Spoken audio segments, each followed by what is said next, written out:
Welcome to today's event at the School of Global Policy and Strategy. I'm Ulrike Schede. I'm the Executive Director of the Center on Global Transformation. And it is my great honor today to introduce to you Dr. Tachi Yamada, who is currently in residence with us as a Pacific Leadership Fellow. As you may know, we have these PLFs, Pacific Leadership Fellows, with us on quite a regular basis. And if you're interested in more of the program, you should please go to our website and look at Center on Global Transformation, which is, and we always like to express our thanks, possible due to a generous donation by Joan and Irvin Jacobs. So let me, without further ado, introduce to you Dr. Tachi Yamada, who is a venture partner with Fraser Healthcare Partners, and he spends his time looking for new startups in the health sciences that make all of our lives better. His outstanding career began, inconspicuously enough maybe, with a BA from Stanford and an MD from NYU.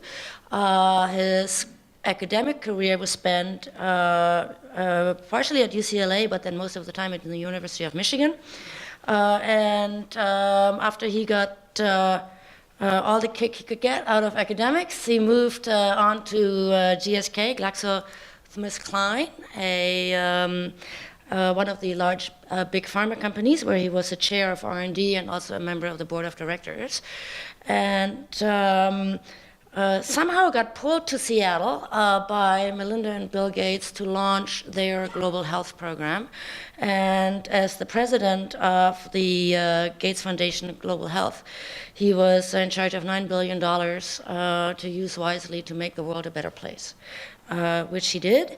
And after that, he was pulled, possibly for the first time, I believe, back to Tokyo to work at Takeda Pharmaceuticals to help them truly globalize and innovate and internationalize their affairs.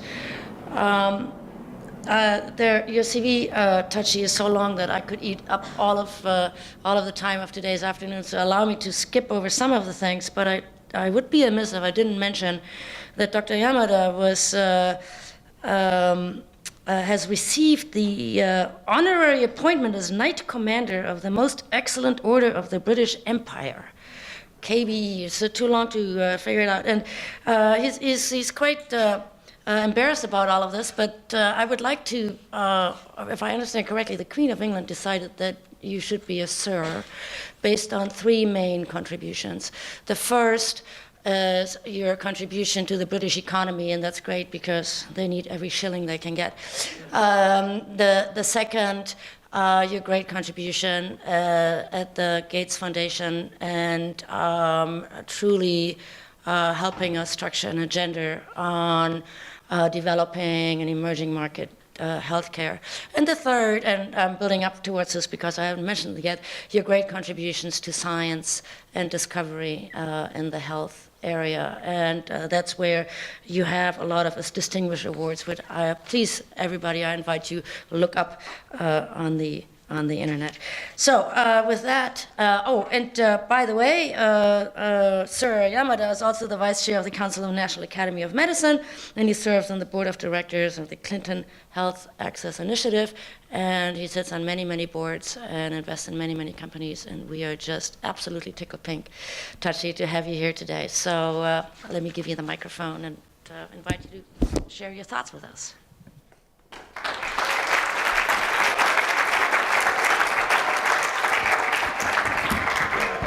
Thank you, Ulrike. I'm really delighted and honored to be here. I've been to UCSD and given, I believe now, 5 talks. But all of my talks have been in the medical school. And this is really exciting for me to be part of this Center for Global Transformation. The reason why I believe it's so important is because I believe universities should be addressing the biggest problems in the world. Universities have stopped doing that.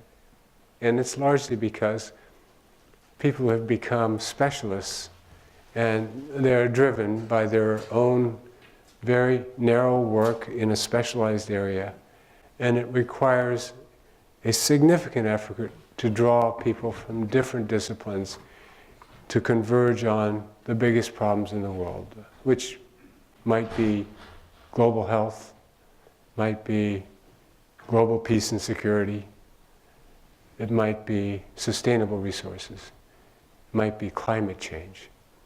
These are all huge problems that the world has today, and we have to figure out how to address them in a meaningful way, and we can't do that without a place to come together, address the problems, and bring our special skills to work in collaboration with others.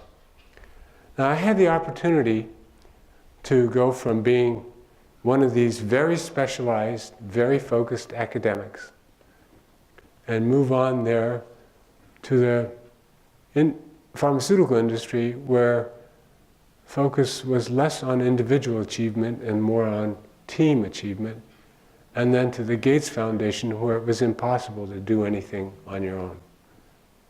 And I have learned some lessons in the process that I think are applicable to figuring out how to address the world's problems.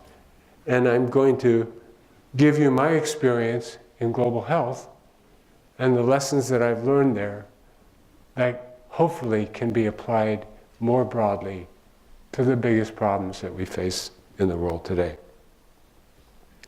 Now, how did I get to the Gates Foundation? Well, I've always focused on having the most impact I could possibly have on people who have everyday suffering from a clinical condition that can't be addressed. So that's why I became a doctor, and I realized that when I went to medical school, you had to be a good scientist to be a good doctor. And so I became a physician scientist. I spent much of my time in the laboratory. And I also learned, interestingly enough, that teaching was very important, because you could take the knowledge you had and give that to a broader array of students who could then take that knowledge. So it's a way to leverage what you can do for patients, not just what you personally can do, but the people you train, what they can do. And so that led me to write textbooks and things like that. And I felt very comfortable and happy in that environment. But when I got approached to join a pharmaceutical company, I thought, well, this is really a great opportunity, because, of course, if you make one medicine that could be taken by millions of people, and those millions would benefit, well, then you've taken all the knowledge and experience you've had, and you're having broad impact.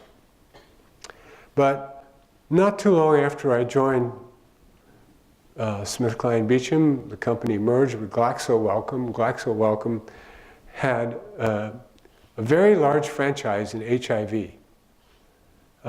They were one of the original manufacturers of antiretroviral medicines, transformed people living with HIV, and it's really a great triumph for the pharmaceutical industry.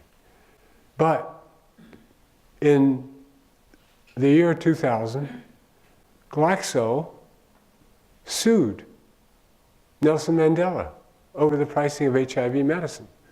Nelson Mandela and the government of South Africa. Now, I wasn't sure what to make of it. I wasn't proud of it. I was quite unhappy with it. But the more I read about the problem, the more distressed I became. Because in the black population in South Africa, 25% of the population was living with HIV. Now, you can imagine that a whole population can disappear if something isn't done to do this. And here, Nelson Mandela was trying to save his people, and GlaxoSmithKline sued him. Well, that really was a wake-up call for me.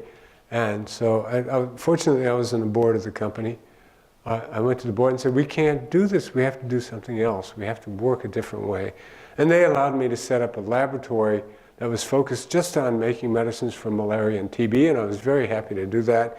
And it was great because, in fact, that unit has contributed largely to the pipeline that exists today for new malaria and TB medicines. And we did it with the idea that the company would put some money in, but we would also seek additional sources. And of course, we partnered with the Gates Foundation. It was some years later when I went to the Gates Foundation to discuss our program, when I was invited to join the Gates Foundation. They just come to understand that Warren Buffett was going to give his entire fortune to the Gates Foundation on top of Bill and Melinda's foundation. The corpus of the foundation was going to be $70 billion, and that would allow them to spend up to $7 billion a year. $3.5 billion a year on major philanthropic projects. Well, it was an offer I couldn't refuse. I joined the Gates Foundation, and it was an intense experience, but one of the most gratifying experiences of my life. And I learned a few critical lessons. This organization was focused on a fundamental principle that all lives have equal value.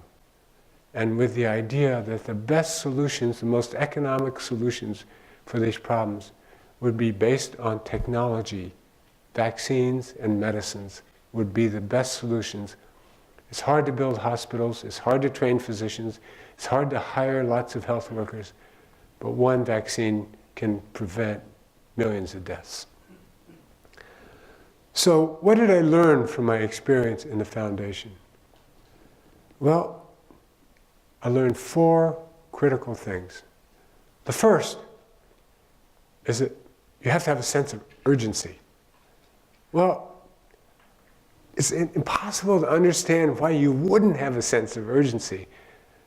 You realize, even today, 7 million children die each year unnecessarily from diseases which can be prevented or treated.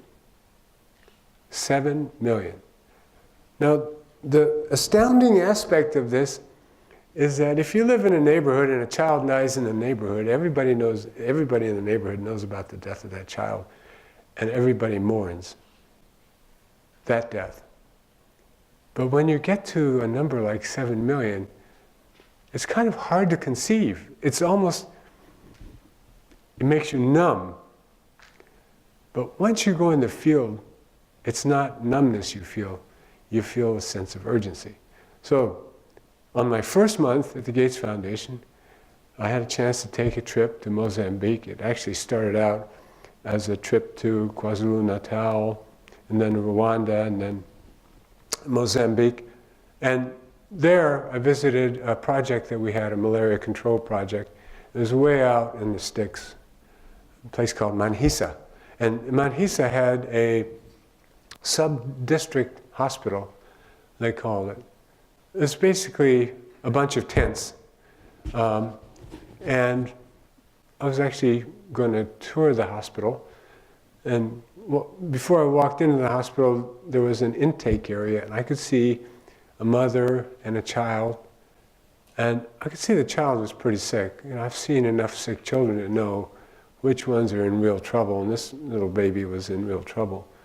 So we walked around the hospital, and I saw a few of the wards, and then we got to the pediatric ward. By this time, the mother and the child were admitted, and by this time, the child was breathing at 70 breaths per minute.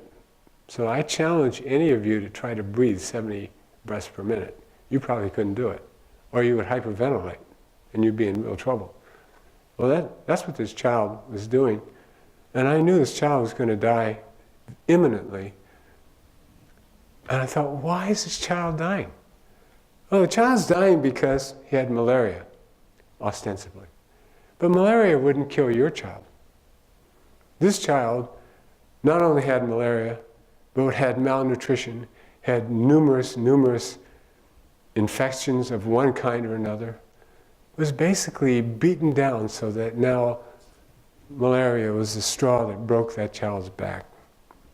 But when you see this, you realize, I got to do something here, because this is happening to 7 million children each year. And you, me, there's something I could do about it. Well, that gave me a great sense of urgency. And it sort of came to a head when we had a challenge. We had invested in this program, a program called Gavi, Global Alliance for Vaccines and Immunizations. The Gates Foundation's largest grantee was Gavi. Gates Foundation had given upwards of $2 billion. This organization subsidizes the acquisition of vaccines by resource-poor nations and has had a tremendous impact. They calculate upwards of 8 million children deaths have been prevented by the work of this foundation. But I had come to learn that they were spending $1 billion a year and raising $300 million a year. So this is an organization that was going to disappear unless something was done about it. And of course, it was a big problem, and the solutions were going to be very complex and difficult. Trust me, trying to change a UN-type organization is a very hard thing to do. So our team presented this problem to Bill Gates. And Bill is, sort of an unusual kind of person. He doesn't panic, he doesn't get angry. Although, yes, he does get angry from time to time, but in this case, he didn't get angry. And he thought for a minute, he says, okay, you tell me what your triage strategy is. Triage? What are you talking about? He said, you tell me if we can only give 1/3 of the vaccines that we need to give, you tell me which child's going to get the vaccine and which child isn't. You're going to have to tell me who you're going to allow to die and who you're not going to allow to die. Well, that brings it directly home. What you do to fix this organization is going to make the difference of everybody getting the vaccine or only 1/3 of the people that need it getting the vaccine. The sense of urgency was palpable. We first had to have the chairman of the board removed. We had to take out the CEO of the organization. We had to take the board down from 24 to 8 people. We had to negotiate a price reduction on the vaccines we were getting from GSK, the rotavirus vaccine, from $7.50 for a course to $2.50 for a course. We had to get the government of Norway and the government of the UK to triple their donations to Gavi. We had to get PAHO to forego their most favored nation clause in the acquisition of vaccines, because their most favored nation clause kept vaccine companies from offering much lower prices to countries like Uganda or Rwanda or Sierra Leone. This we were able to do in 13 months. And it was because of a dedicated team that had a sense of deep, deep urgency and a knowledge that something had to be done, or else people were going to die. And an individual accountability for it. Now, when you think about problems like climate change or global peace and security, where is that sense of urgency? I heard an independent candidate for the President of the United States say on television when a reporter asked him, well, what do you think of what's going on in Aleppo? And he said, Aleppo? What's Aleppo? Literally, a candidate for the President of the United States. That's the sense of urgency we have over global peace and security. when we talk about climate change. What is changing? What behavior have we changed? What have we done to support policy that could help us live longer in a world with resources that can be sustainable and without climate change? There is a hurricane heading for Florida right now. These kind of storms were very rare, and now they've become much more frequent. Most people attribute this to climate change. There will be hundreds of millions of dollars of damage. Where is that sense of urgency? To solve the biggest problems in the world, we have to have a sense of urgency.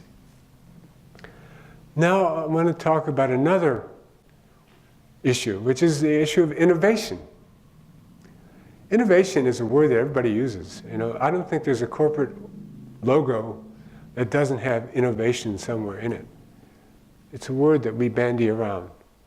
Well, there are multiple kinds of innovation. There's evolutionary innovation, where you actually build on something old and you make something better. But really, what moves the world forward is revolutionary innovation. Something that changes everything you ever thought about the situation. Now, I lived through this myself.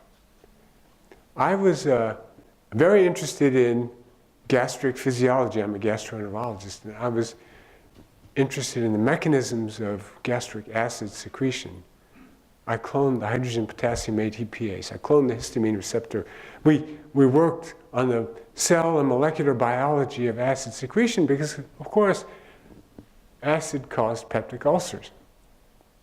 And peptic ulcers are associated with gastric cancer. So I was part of what was called the acid mafia. And suddenly, there were these two scientists from Western Australia who were saying, no, it's a bacterium that causes peptic ulcer disease. They called it Helicobacter pylori. We hated those guys. We thought they were idiots. We thought, there must be something in the water in Adelaide, Western Australia, that caused them to behave in this way. Of course, Warren and Marshall won a Nobel Prize for their discovery that Helicobacter pylori caused peptic ulcer disease and caused gastric cancer. That's what's meant by a paradigm shift. No longer do we treat peptic ulcer disease with acid-suppressing medicines. We treat peptic ulcer disease with antibiotics. And then you actually cure the disease as opposed to treat the disease. Well, that's what's meant by a paradigm shift. And when you look in the global health arena, the biggest areas we worked in were HIV, TB, and malaria. People have been working more than 30 years for an HIV vaccine, and we are still nowhere. Why? Well, I looked over our HIV program at the Gates Foundation. We were giving out $1 billion of grants, and every single grant was really knocking in at 3 antigens or 4 antigens at most. Nothing new. The results of the past were going to be reproduced by the grants we invested for the future. Well, if you look at malaria, the last medicine for which there was no resistance is now developing resistance, artemisinin. And artemisinin actually comes from a Chinese herb that was discovered more than 3 centuries ago.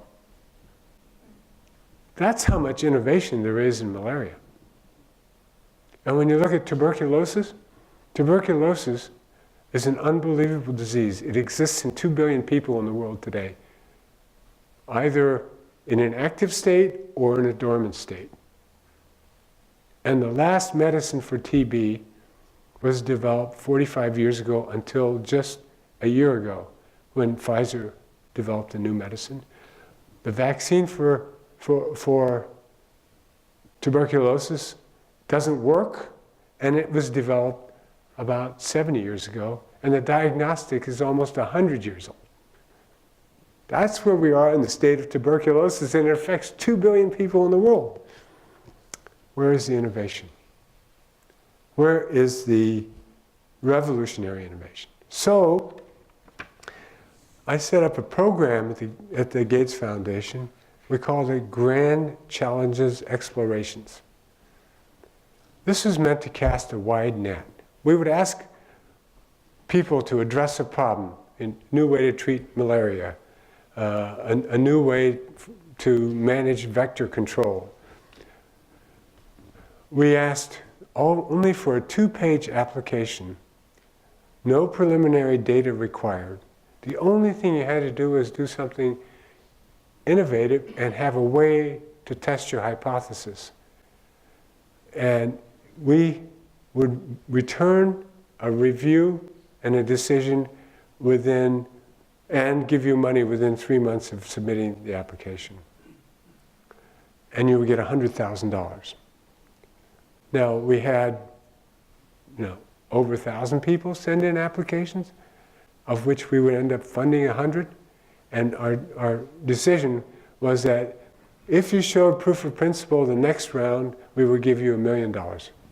So it was a sort of a venture type investment. And the focus was on innovation. And we got, unbelievable ideas. For example, on malaria, well, we had some, really cutting edge science ideas. For example, there has been a very important discovery of a class of receptors called odorant receptors.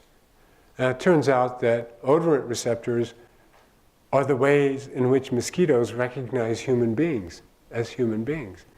And so there was a class of medicines that was proposed that was called confusants, not insecticides or vector control. It was to confuse the mosquito, and in fact, that program has led to a serious product development effort at one of the major German pharmaceutical companies. It's not a pharmaceutical company, a chemical company that makes insecticides. We've had a proposal to make a vaccine for malaria that's based on vaccinating the mosquito. So essentially, it takes an antigen, a transporter that transports the ookinete across the intestinal epithelium in the malaria life cycle and immunizes humans. The humans make antibodies against this. The mosquito sucks up the blood. The antibody then passively immunizes the mosquito's gut, so the mosquito can't actually complete the life cycle of the malaria. So this is turning the problem on its head, not vaccinating. The target for the vaccination was the mosquito, not the human. The human made the antibody, and the antibody protected the mosquito from the malaria parasite. We had other ideas which were just really crazy, simple. There's a certain radio frequency that caused the hemozoin pigment in the parasite to vibrate with such a frequency that it would cause apoptosis and death.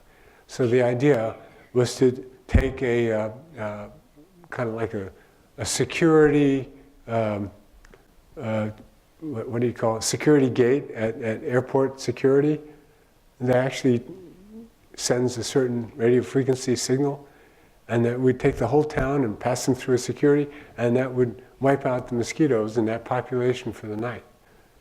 Actually, that got funded, and I don't know how the test turned out, but that was really amazing. Or, there was one scientist who actually was responsible for the Star Wars missile defense program in the United States. He came from the Berkeley laboratories, and his proposal was to build a system in which, between two telephone poles in a village, you could actually pass a radio signal, and you could detect through this radio signal, through the wing beat frequency, whether it was a mosquito or a fly or a bird, and it could even distinguish between male and female mosquitoes.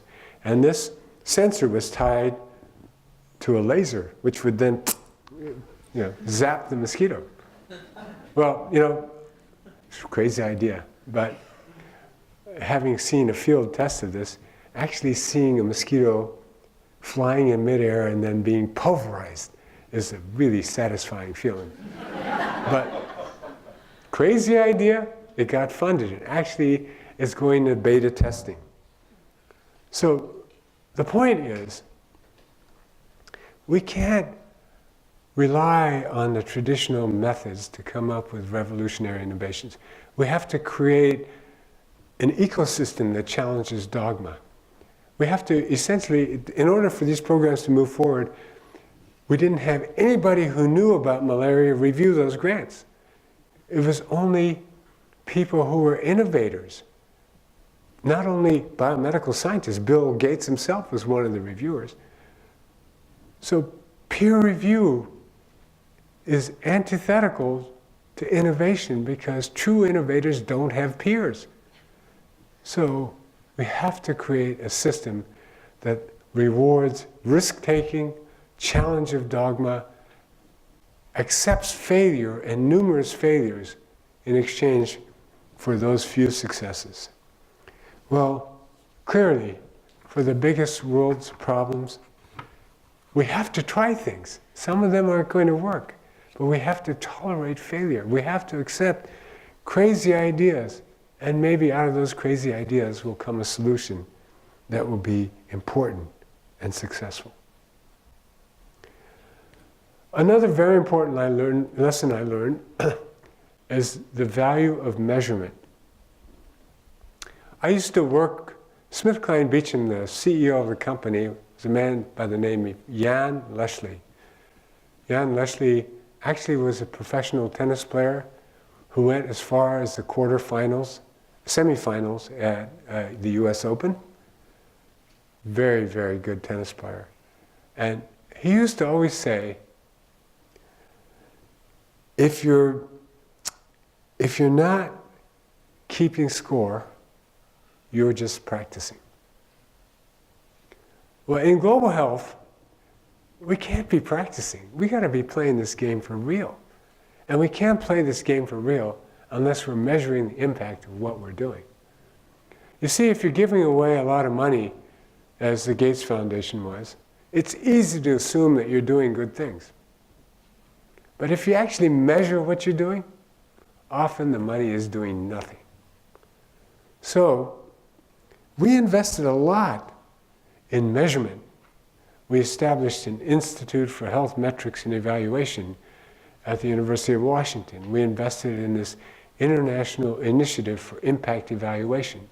We invested in the Health Metrics Network. We invested in the in-depth network.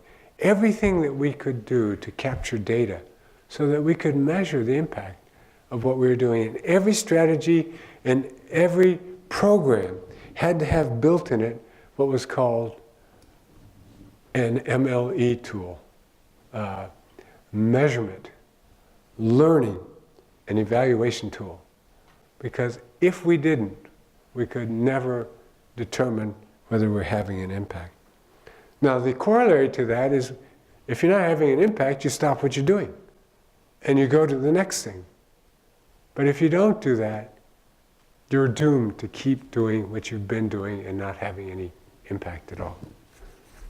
So measurement is a very, very important tool. One of the things in academia that I was uncomfortable with is that you could actually publish papers and they could be referenced often, cited often, so you could have a high science citation index. But the paper's not having an impact at all.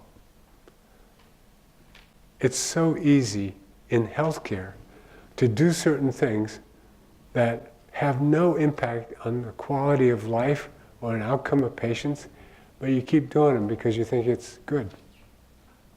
A very good example is the prostate-specific antigen. Every year, people had PSAs. All men had PSAs. This led to an inordinate number of very painful prostate biopsies and an unbelievable number of prostate surgeries. Turned out, it had no impact on survival. It had no impact on mortality from prostate cancer. How many years did it take before people stopped doing the PSA? I know people who still go every year for their PSA.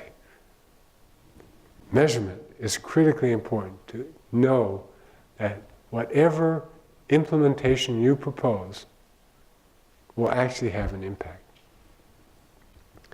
And finally, the lesson I learned was about partnership. You know, there's a very famous African saying, really comes out of a philosopher in Kenya, that says that if you want to go fast, travel alone. But if you want to go far, travel together. There is no question that going fast can often lead you quickly to nowhere. So the Gates Foundation, you know, we had more money than anybody else. The amount of money that we spent in the Global Health Program at the Gates Foundation was double the entire budget of the WHO. So it would be easy for us to say we can do these things alone. But I knew that we had no legitimacy. We were kind of nouveau riches on the global health horizon. And we had to partner with the WHO and UNICEF and UNAIDS and all these agencies because they were the legitimate agencies. These were the agencies that the nations of the world trusted and looked to for guidance and leadership in addressing their health problems. We could have accomplished nothing if we didn't partner with them. So one of the things we did was we formed a group called the H8. It was a great organization. It was patterned on the G8, but it consisted of the Gates Foundation, Gavi, the Global Fund, US, WHO, UNAIDS, UNICEF, and one other organization which I can't remember right now. But it was a great organization because we could do things together. Now this comes back to what happens in academia. You see, what happens in academia is rewards only go to individuals. If you have a grant from the NIH and you're not the principal investigator on that grant, you get no credit for the grant. If you're a very important, critical member of a team that is required for that grant to be successful, you get no credit. If there's a publication and you're not the first author or the last author in the publication, that publication might as well not be on your CV, because when it comes to promotion, they don't consider it something you did. The rules have to change if you want partnership to work. There have to be rewards for being a critical member of a team, without which a project wouldn't have succeeded. When you think about this effort, this center for global transformation is not going to happen unless people work together. I think there are two critical elements for that to happen. One is there should be a pot of money to bring people together, because nothing draws people more than money. It's like, you know, honey to a bee. I mean, that's how people come together. And the second is to change the system of rewards and recognition. That's even a harder thing to do than raise money in a university, but that has to be done for these kind of things to work. I want to tell you a story about a partnership that was critical, and it was really transformational for me. There was a problem in Central Africa. Every year there's a big issue with meningitis A. These epidemics would sweep across Central Africa, kill thousands, And then the ones who survived were often crippled, had seizures, they were social outcasts. They actually had an economic consequence that was huge. So the ministers, heads of the ministers of health of the Central African nations came to the World Health Assembly and said, help us. And the WHO came to the Gates Foundation and said, help us. So we set up a program to develop a meningitis A vaccine. Now, it turned out there was intellectual property that was owned by a small Dutch firm. They donated the intellectual property to us. There was also intellectual property at the NIH and also at the, interestingly enough, the FDA. We were able to get the intellectual property. We partnered with an effector organization called PATH, Partnership for Advanced Technologies in Health. This is an organization that would be a project manager for us. They then partnered with the Serum Institute of India, which makes vaccines for probably a larger number of people than any other vaccine company in the world. And they made, after 7 years, a vaccine that worked the first time in almost everyone at a cost of 50 cents a dose. And that's a miracle. I was able to go to Ouagadougou, where it is in Burkina Faso, the first rollout of the vaccine took place. And there were heads of state from 16 different African nations, the Director General of the WHO. It was a big, big ceremony. And next to this open field where the ceremony was a tent. And there were maybe 5,000 children in the tent. And I actually gave one of the first vaccines. It was a 7-year-old girl. She had a big smile on her face. And honestly, I haven't actually vaccinated anybody in my life until then. So I was a little bit concerned about whether I would hit the needle in the right place. But I gave the vaccine, and I was afraid she'd cry. She didn't cry. She was a very big smile on her face. And that moment, I felt like this is the sum of everything I've tried to do in my whole life. In that one injection, that one interaction with a little girl, that we would take our knowledge of science and medicine and business, work in partnership with many, many people to be able to deliver a solution, and that 7-year-old girl would have a longer, happier life as a result. Bill Gates, in his speech at Harvard graduation a few years ago when he got an honorary degree from Harvard, said that he said humanity's greatest advances are not in its technologies, but in how those technologies are applied to reduce inequity. There is no bigger test for the world today than the test of global health, with the exception of the other big problems that I've mentioned. When you're dealing with death and misery, it's really stark and real, and if you deal with it firsthand, you understand that it's not an academic exercise. Something has to happen. In order to solve these problems, you have to work with a sense of urgency. You actually have to be truly innovative. You have to measure the impact of what you're doing. And above all, you have to work with others in true partnerships. That solution is the only way we're going to solve the biggest problems in the world, beyond global health and climate change, sustainable resources, or global peace and security. Thank you very much.